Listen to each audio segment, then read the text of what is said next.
এই রাজশাহী চাঁপাইনবাবগঞ্জের সেই পাপিয়া সংসদে আগে বক্তব্য দিত, সে গত 2 দিন আগে এক বক্তব্য দিয়েছে যে আমাকে যদি নমিনেশন দেওয়া না হয় কাপড়ের কাপড় বেঁধে আমি মাঠে নামবো।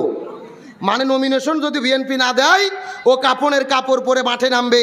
পাপিয়া ম্যাডামকে বলতে চাই, কাপড়ের কাপড় পরে গত 16 বছরও যদি মাঠে নামতেন স্বৈরাচার হাসিনা দেশে থাকতে পারত না। 16 বছর কোথায় ছিলেন? কাপড়ের কাপড় পরে যদি মাঠে নামতেন ওই ম্যাডাম খালেদা জিয়ার বাড়ির সামনে ব্যালট ট্রাক থাকতো না। স্বৈরাচার হাসিনা আয়না ঘর তৈরি করতে পারতো না, আলেমদেরকে জেলে বন্দি করে হত্যা করতে পারতো না। আজকে প্রতিযোগিতা কেমনে নমিনেশন পাওয়া যায়, কেমনে এমপি হওয়া যায়। পাপিয়ে বলতেছে হয় আমি এমপি হব, না হলে আমার স্বামী হবে। মানে ওদের পরিবারের বাইরে যাওয়ার কোনো সুযোগ নাই। পরিবার নীতি, পরিবারতন্ত্র। আবার তারা মুখে মুখে বলে গণতন্ত্রের কথা। একমাত্র বাংলাদেশে ইসলামী দল ছাড়া কেউ গণতন্ত্র অনুসরণ করে না। দেখেন, বঙ্গবন্ধু শেখ মুজিবুর রহমান মরে গেছে, দলের প্রধান হয়েছে হাসিনা, হয় নাই? আবার বিএনপিতে দেখেন শহীদ প্রেসিডেন্ট জিয়াউর রহমান মারা গেছে, শহীদ করে দেওয়া হয়েছে, তাকে প্রধান হয়েছে বেগম খালেদা জিয়া। খালেদা জিয়া অসুস্থ, তারেক জিয়া না থাকলে তার স্ত্রী, না হলে তার মেয়ে, একই রকমভাবে চলতেছে। হোসেন মোহাম্মদ ইরশাদ মরে গেছে, চেয়ারম্যান হয়েছে তার বউ সুটকি বুড়ি, বউ নাই। আবার জিএম কাদের হলো তার ভাই। তার মানে ওরা গণতন্ত্রের কথা বলে, নিজের পরিবার ছাড়া কেউ দলের প্রধান হতে পারে না। কিন্তু নিরপেক্ষ দৃষ্টিতে রাজনীতি মনে করবেন না। বাংলাদেশ জামাত ইসলামের দিকে লক্ষ্য করে দেখেন, গোলাম আজম সাহেব বিদায় নেওয়ার পরে তার কোনো ছেলেকে আমির হয়েছে? মতিউর রহমান নিজামী সাহেবের বিদায়ের পরে তার ছেলেকে আমির হয়েছে? আবার ডাক্তার শফিকুর রহমান যদি বিদায় নেয় তার কোনো ছেলে আমির হওয়ার সম্ভাবনা আছে? একেবারেই সুযোগ নাই। মেধা এবং যোগ্যতার ভিত্তিতে দলের কর্মীরা যাকে ভোট দেয় সেই দলের প্রধান হয়। তার মানে বোঝা যায় জামাত ইসলাম, ইসলামী দলগুলোই প্রকৃত গণতন্ত্র অনুসরণ করে। একই আসনে একাধিক প্রার্থী কি দেখছেন? কোন গ্রুপিং দেখেছেন? বরং যাকে প্রার্থী ঘোষণা করে ও যদি কলার গাছও হয় সবাই তার পেছনে ঘোরে। এটা ইসলামের সৌন্দর্য। হাদিসে রসুল বলে, যখন তোমাদের কোনো আমির সে যদি হাবশি গোলাম হয় তখন তার পেছনে তোমাদের আনুগত্য করতে হবে। তার মানে বোঝা গেল নিজেদের ভেতরে মারামারি করে যারা মানুষ হত্যা করে এদের দ্বারা জমিনে শান্তি আসবে না। শান্তি আসতে গেলে ইসলামপন্থীদের মাধ্যমে কোরআনের ভিত্তিতে বাংলাদেশ চলতে হবে। আমরা স্বামীর নীতি দেখেছি, বইয়ের নীতি দেখেছি, চাচার নীতি দেখেছি, বাবার নীতি দেখেছি, কারু নীতি শান্তি দিতে পারেনি। শান্তি কায়েমের জন্য আগামীতে কোরআনের নীতি কায়েম করতে হবে। আমার প্রিয় বন্ধুগণ, মুসলমান ভাইরা গভীর মনোযোগ লক্ষ্য করুন। কোনো দিকে নজর নাই, কোনো দিকে তাকাতাকি নাই। নবীজিকে অনুসরণ করতে হবে। তার কারণ হলো নবীজির জীবন মানাকে ফরজ করে দিয়েছেন কে? কথাগুলো সুন্দর করে বোঝার চেষ্টা করবেন। আমি পুরো কোরআনটা গবেষণা করে দেখেছি। আল্লাহ তাআলা নবীজির জীবনকে মানা কেন ফরজ করে দিল, এর পেছনে অনেকগুলো কারণ রয়েছে। তার মধ্যে প্রধানত কারণ হলো 3টা। জোরে বলেন কয়টা? সাউন্ড নাই। আপনাদের কি কষ্ট হচ্ছে? এই যে আমি বসে আছি একদম সোজা, ডান পাশে এক ভাগ, বাম পাশে এক ভাগ। আপনারা মুখ বন্ধ করেন, আপনারা বলেন তো দেখি, নবীর জীবন মানে আল্লাহ ফরজ করে দিয়েছে, তার পেছনে কারণ হলো কয়টা? আরো জোরে। আপনারা মুখ বন্ধ করেন, আপনারা বলেন তো দেখি, নবীর জীবন মানে আল্লাহ ফরজ করে দিয়েছে, তার পেছনে কারণ হলো কয়টা? ওরে বাবা, কে ভাগ করে দিয়ে না সাউন্ড বাজতেছে? তার মানে আপনি আলসামি করতেছেন না? এ মুসলমান ভাইরা গভীর মনোযোগ লক্ষ্য করুন। ডানে যারা আছেন কথা বলবেন, বামে যারা আছেন কথা বলবেন, মঞ্চে যারা বসে আছেন তারাও কথা বলবেন। সবাই মিলে চিৎকার করে বলেন তো, নবীর জীবন মানে আল্লাহ ফরজ করে দিয়েছে, এর পেছনে কারণ হলো কয়টা? আরো জোরে।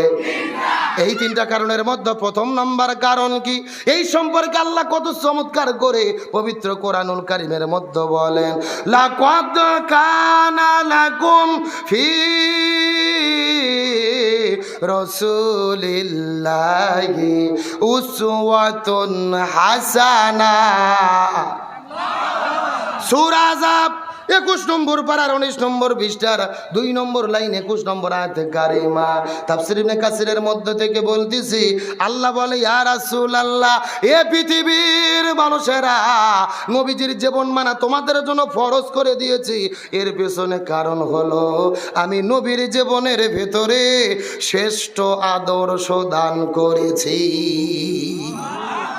নবীর জীবনের মধ্যে শ্রেষ্ঠ আদর্শ দান করেছেন কে? ইমাম বুখারী রহমাতুল্লাহ আলাইহি বুখারী শরীফ লেখার আগে একটা কিতাব লিখেছিলেন, যে এই কিতাবের নাম হলো আল আদাবুল মুফরাদ। ওই কিতাবের মধ্যে তিনি বর্ণনা করে বলে, ভালো করে জেনে নাও পৃথিবীর মানুষেরা আল্লাহ হাসরের ময়দানে 6 প্রকার মানুষদেরকে বিনে হিসেবে জাহান্নামের মধ্যে দেবে। তার মধ্যে প্রথম নম্বর প্রকার হলো তারা যারা এই জমিনের ভেতরে নবীকে বাদ দিয়ে অন্য কারো আদর্শ গ্রহণ করেছে। তাহলে নবীকে বাদ দিয়ে অন্য কারো আদর্শ গ্রহণ করলে যাওয়া লাগবে কোথায়? এ গভীর মনোযোগ বোঝার চেষ্টা করেন। তার মানে জান্নাতের মধ্যে যদি যেতে চাই নবীর আদর্শ গ্রহণ করা ছাড়া কোনো উপায়। কিন্তু এখন আমি জিজ্ঞাসা করি নওগাঁর মুসলমান, এই মান্দা থানার ভেতরে সত্য করে বলেন তো দেখি, নবীকে বাদ দিয়ে অন্য কারো আদর্শ গ্রহণ করেছে এই রকম লোক আছে না নাই? কেউ বা বাবার আদর্শ গ্রহণ করেছে, বাবাকে চেনা যায়। কে রে, বঙ্গবন্ধু চেনেন না? কেউ বা বাবার আদর্শ গ্রহণ করেছে, কেউ বা স্বামীর আদর্শ গ্রহণ করেছে, কেউ বা চাচার আদর্শ গ্রহণ করেছে, কেউ বা কার্ল মার্কস আর লেনিনের আদর্শ গ্রহণ করেছে, কেউ বা সক্রেটিস প্লেটোর আদর্শ গ্রহণ করেছে। একেবারে সোজা কথা, নবীকে বাদ দিয়ে অন্য কোনো ব্যক্তির আদর্শ যারা গ্রহণ করবে জাহান্নামে যাওয়া ছাড়া কোনো উপায়। যেই নবীর আদর্শ গ্রহণ করতে হবে ওই নবীকে আল্লাহ তাআলা জমিনে নেতা করে প্রেরণ করেছেন। আমার আল্লাহ কোরআনের মধ্যে নবীকে নেতা বলে ডাক দিয়েছেন। আমার আল্লাহ রাব্বুল আলামিন কত চমৎকার করে বলেন, ইয়াসিন। রাইসুল মুফাসসিরিন হযরত আব্দুল ইবনে আব্বাস, হযরত আব্দুল ইবনে মাসউদ রাদিয়াল্লাহু তাআলা আনহুমা এই জায়গার মধ্যে বর্ণনা করে বলেন, এখানে ইয়া শব্দটি হরফে নেদা আর সিন মানে হলো সাইয়্যিদ। আমার আল্লাহ তাআলা নবীজিকে নেতা বলে ডাক দিয়েছেন। এই জায়গার ভেতরে সাইয়্যিদ শব্দের অর্থ হলেন 5টি। 1 নম্বর সাইয়্যিদুল বাশার, এই দুনিয়ার ভেতরে আল্লাহ যত মানুষ সৃষ্টি করেছে সবগুলো মানুষের নেতা হলেন আমাদের নবী। 2 নম্বর সাইয়্যিদুল আম্বিয়া, আল্লাহ দুনিয়ার মধ্যে যতগুলো নবী প্রেরণ করেছে সবগুলো নবীদের নেতা হলেন আমাদের নবী। 3 নম্বর সাইয়্যিদুল মুরসালিন, এই জমিনের ভেতরে আল্লাহ যত রসুল প্রেরণ করেছে সবগুলো রসুলের নেতা হলেন আমাদের নবী। 4 নম্বর সাইয়্যিদুল কাউনাইন, আল্লাহ তাআলা দোজাহান সৃষ্টি করেছে, দোজাহানের নেতা হলেন আমাদের নবী। আর 5 নম্বর হলো সাইয়্যিদুল আলামিন, আল্লাহ তাআলা যত জগৎ সৃষ্টি করেছে প্রত্যেকটা জগতের নেতা হলেন আমাদের নবী। জোরে বলেন না সুবহানাল্লাহ। আমাদের নবী সমস্ত মানুষের নেতা, সমস্ত নবীর নেতা, সমস্ত রসুলের নেতা, দোজানের নেতা, সমস্ত বিশ্বের নেতা।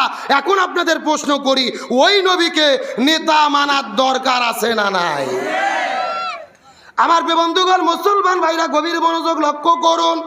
আমার নবী হাদিস শরীফের মধ্যে কত চমৎকার করে বলেন, মান তাশাব্বাহা বিকওম ফাহুয়া মিনহুম, যার সঙ্গে যার মহব্বত তার সঙ্গে তার কিয়ামত। এই হাদিসের ব্যাখ্যায় মুহাদ্দিসগণ বলেন, আমার বন্ধুগণ মুসলমান ভাইরা গভীর মনোযোগ লক্ষ্য করুন। তাহলে নবীজি বললেন যার সঙ্গে যার মহব্বত তার সঙ্গে তার কিয়ামত। এই হাদিসের ব্যাখ্যায় মুহাদ্দিস কিরাম বলেছেন, এই জমিনের ভেতরে যে যেই দল করবে ওই দলের সাথেই তার হাসর নাসর হবে। এ এখনো বোঝেননি, গুরুত্ব বোঝার চেষ্টা করেন। এই জমিনের মধ্যে যে যে দল করবে ওই দলের সাথে তার হাসর নাসর হবে। হাদিসের ব্যাখ্যায় বোঝা যায় আওয়ামী লীগের হাসর নাসর হবে আওয়ামী লীগ দলের সাথে, বিএনপির হাসর নাসর হবে বিএনপির সাথে, চরমোনাই পীরের মুরিদদের হাসর হবে চরমোনাইয়ের পীরের সাথে, আর জামাত ইসলামের হাসর হবে জামাত ইসলামের সাথে। এখন বলবেন হুজুর দলিল, দলিল আল্লাহর কোরআন সূরা বনী ইসরাইল ৭১ নম্বর আয়াতের ভেতরে আল্লাহ তাআলা কত চমৎকার করে বলেন, ইয়াউমা নাদু কুল্লা উনাসিম বিইমামিহিম। আল্লাহ বলেন, এ পৃথিবীর মানুষেরা, ওই হাসরের ময়দানে কোনো মানুষ কিন্তু একা উঠবে না। প্রত্যেকটা মানুষের সামনে থাকবে তার নেতা। সামনে থাকবে কে? এ জোরে বলেন, সামনে থাকবে কে? হাসরের ময়দানে আপনিও একা থাকবেন না, আমিও একা থাকবো না, আমার প্রিয় বড় ভাই সভাপতি একা থাকবে না। প্রত্যেকটা মানুষের সামনে থাকবে তার নেতা। এই আল্লাহর কোরআনের আয়াতটা বোঝার চেষ্টা করেন। আয়াতের ব্যাখ্যার মাধ্যমে বোঝা যায়, হাসরের ময়দানে দেখা যাবে এই দেশে 16 বছর যারা আওয়ামী লীগ নামক দল করেছে, হাসরের ময়দানে দেখা যাবে তাদের সামনে প্রথম দাঁড়িয়ে যাবে বঙ্গবন্ধু শেখ মুজিবুর রহমান, তারপরে দাঁড়িয়ে যাবে 16 বছরের স্বৈরাচার কাঁঠাল রানী হাসিনা। এ জোরে বলেন। এরপরে ওবায়দুল কাদের, তারপরে অন্যান্য নেতা কর্মী, এই দেশের মধ্যে বিএনপি নামক যারা দল করে, হাসরের ময়দানে দেখা যাবে তাদের সামনে প্রথম দাঁড়িয়ে যাবে শহীদ প্রেসিডেন্ট জিয়াউর রহমান, তারপরে ম্যাডাম খালেদা জিয়া, তারেক জিয়া, মির্জা ফখরুল ইসলাম আলমগীর, অন্যান্য নেতা কর্মীরা। এই দেশের মধ্যে চরমোনাই পীরের যারা মুরিদ হয়েছে, হাসরের ময়দানে দেখা যাবে তাদের সামনে প্রথম দাঁড়িয়ে যাবে মরহুম পীর সাহেব হুজুর, তারপরে মুফতি ফয়জুল করিম, রেজাউল করিম, অন্যান্য মুরিদারা। এই দেশের ভেতরে জামাত ইসলাম নামক যারা দল করে, হাসরের ময়দানে দেখা যাবে তাদের সামনে প্রথম দাঁড়িয়ে যাবে এই দলের প্রতিষ্ঠাতা আল্লামা সৈয়দ আবুল আলা মওদুদী রহিমাহুল্লাহ, এরপরে মৌলানা মতিউর রহমান নিজামী, অধ্যাপক গোলাম আজম, তারপরে দাঁড়িয়ে যাবে কোরআনের পাখি শহীদ আল্লামা দিলওয়ার হোসাইন সাইদি, এরপরে আমির জামাত ডাক্তার শফিকুর রহমান, তারপরে অন্যান্য নেতা কর্মীরা। আয়াতের ব্যাখ্যাটা বোঝার চেষ্টা করবেন। এই দুনিয়ায় যে যেই নেতার পেছনে ঘুরবে, ওই নেতাকে সেই সামনে কিন্তু পাবে।